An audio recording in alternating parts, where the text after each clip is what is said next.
ეს ადამიანები ვინ არიან თქო უცხოელები იყვნენ და მითხრეს რომ დამკვირვებლები იყვნენ და საბურავი დაეშვათ და ზურა მივიდა და თვითონ ზურამ შეუცვალა. აი იმ ავტომობილს მეორე ავტომობილს რანაირად დააჯახეს აი ამ ავტოავარიის ინსცენირების. არ ვიცი, მე ეგენი არაფერი არ ვიცი. ადგილობრივი საკრებულოს თანამშრომელი ქალი სოფელ ქვემო ბოდბეში მომხდარ თავდასხმას უარყოფს, თუმცა ამ უარყოფის მიუხედავად არსებობს დასკვნა, რომელიც ადასტურებს, რომ 26 ოქტომბერს საერთაშორისო სადამკვირვებლო მისიას თავს მიზანმიმართულად დაესხნენ. ამის შესახებ ევროსაბჭოს საპარლამენტო ასამბლეის შემაჯამებელ დოკუმენტში წერია. ევროსაბჭოს საპარლამენტო ასამბლეის გუნდის დაკვირვების დროს სოფელ ბოდბეში სიღნაღის რაიონში საარჩევნო უბანთან მიუღებელი ინციდენტი მოხდა. დაახლოებით 40 აგრესიული არამეგობრული კუნთმაგარი კაცისგან შემდგარმა ჯგუფმა საარჩევნო უბნის გარეთ მიზანმიმართულად დააზიანა გუნდის ავტომობილი. საბურავი გაუხვრიტეს, რის შემდეგაც დამნაშავეებმა სცადეს მოეხდინათ ავტოსაგზაო შემთხვევის ინსცენირება, რისთვისაც უკვე დაზიანებულ ავტომობილს ძველი მანქანა დააჯახეს. 25 საარჩევნო უბანზე მომხდარ ფაქტზე შინაგან საქმეთა სამინისტრომ განცხადება მხოლოდ მას შემდეგ გაავრცელა, რაც თავდასხმასთან დაკავშირებით მედია დაინტერესდა. ამერიკისა და დიდი ბრიტანეთის მიერ სანქცირებული გომელაურის უწყებას მომხდარის განსხვავებული ინტერპრეტაცია აქვს და ამ დრომდე არავინ დაუკავებია. სამინისტროს გზავნილი მოგვიანებით ერთ-ერთში გაიმეორეს ქართული ოცნების ადგილობრივმა წარმომადგენლებმაც. 26 ოქტომბერს კახეთში, ისევე როგორც სხვა რეგიონებში, ოლიგარქის პარტიის ზონდერდაჯგუფებები რომ უბნებთან რიგითი მოქალაქეების დაშინებას ცდილობდნენ, ამას ადასტურებს ადგილობრივი ოპოზიცია.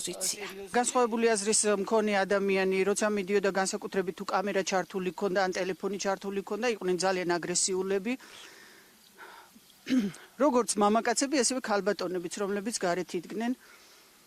მე პირადად დამემუქნენ, რომ ტელეფონს თავზე დამამტრევდნენ, დამამიწებდნენ. აკრიშკა უბრალოდ უსმანი ქონდა აღებული და ეშვებოდა. სტატიაშია საუბარი, რომ 40-მდე ადამიანი დაესხა თავს სადამკვირვებლო მისიას და საბურავები დაუხვრიტეს. ამის შემდეგ მოაწყვეს ინსცენირება ავტოსაგზაო შემთხვევის და იქ მყოფ ერთ-ერთ ადგილობრივ მამაკაცს დააჯახეს ავტომობილი და ამის შემდეგ მოვიდა ადგილზე საპატრულო პოლიცია. 26 ოქტომბერს აქ სკოლის მიმდებარე ტერიტორიაზე ინციდენტი რომ მოხდა, ხომ თქვენი მეუღლე იყო კომისიის თავმჯდომარე? ინციდენტი არაფერი არ მოხდა რა. როგორ არა, ეუთოს სადამკვირვებლო მისიამ გამოაქვეყნა, რომ უბნის მიმდებარე ტერიტორიაზე მისიის წარმომადგენლებს მანქანის საბურავები დაუხვრიტეს. რატო არის ტყუილი? იმიტომ რომ მას პატრული გამოიძახეს და ყველაფერი ისე იყო და უყურე და გამოწვეს. საერთაშორისო სადამკვირვებლო მისიაზე თავდასხმა ევროსაბჭოს საპარლამენტო ასამბლეის ვრცელი დასკვნის მხოლოდ ერთი პუნქტია. დამკვირვებლები 26 ოქტომბრის არჩევნების შეფასებისას წერენ, რომ სხვადასხვა ტიპის დარღვევებმა მნიშვნელოვნად გამოუთხარა ძირი საარჩევნო პროცესის სამართლიანობას და მისი შედეგების ლეგიტიმაცია ეჭქვეშ დააყენა.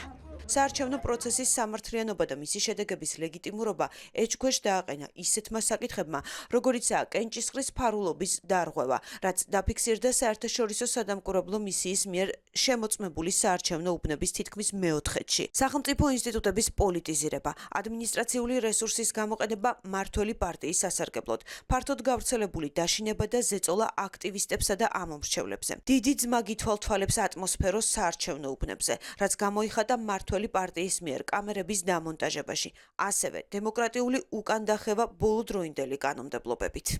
26 ოქტომბრის არჩევნებთან დაკავშირებით ევროსაბჭოს საპარლამენტო ასამბლეის დასკვნასთან ერთად უკვე არსებობს საერთაშორისო რესპუბლიკური ინსტიტუტის შემაჯამებელი შეფასება, რომელიც ამ არჩევნებს ფუნდამენტურად ნაკლოვანს უწოდებს. ასევე ქართულ ოცნებას მაგიდაზე უდევს ეუთო ოდირის საბოლოო დასკვნაც, რომელიც უკვე შეფასდა როგორც დამოუკიდებელი საქართველოს ისტორიაში ყველაზე კრიტიკული. მთელი მოცულობითი დოკუმენტი, რომელიც არის საქართველოსთან მიმართებაში, არჩევნებთან მიმართებაში, ამბობს მხოლოდ ერთ რამეს, რომ იმდენად დიდი იყო რაოდენობა დარღვევების და არ იყო თანაზომიერი სამართლიანობასთან და თავისუფლებასთან, რაც არის ყველაზე მნიშვნელოვანი დამახასიათებელი პრინციპი, აუცილებელი დემოკრატიული არჩევნებისთვის, რომ ამან იქონია ძალიან მნიშვნელოვანი გავლენა არჩევნების შედეგებზე, რა თქმა უნდა რეჟიმის სასარგებლოდ, ამიტომ ეს არჩევნები ითვლება არალეგიტიმურად. პats ადასტურებს კიდევ ერთხელ ძალიან მკაფიოდ, რომ ქართული ოცნების ხელისუფლება უთხრის ძირს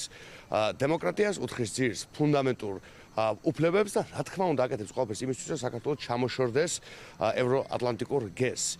უკრლებლივ ყველა საერთაშორისო ინსტიტუტი ძალიან მკაფიოდ ამბობს, რომ ქართული ოცნების ხელისუფლება არ არის თავისებადი დემოკრატიასთან. ის შეფასება, რომელიც გამოქვეყნდა და არის ძალიან მწვავე, ეს არის სწორედ იმის დასტური, რომ საქართველოში არჩევნები არ იყო თავისუფალი და არ იყო სამართლიანი. დღესდღეობით სახელმწიფო ინსტიტუციები უზურპირებული ყავს ოცნების რეჟიმს. მათ არ აწყობთ დამნაშავეთა დასჯა. საერთაშორისო სადამკვირვებლო მისიის დასკვნას 27 იანვარს ევროსაბჭოს საპარლამენტო ასამბლეის ზამთრის სესიაზე განიხილავენ, სადაც მომხსენებლები სიტყვით გამოვლენ.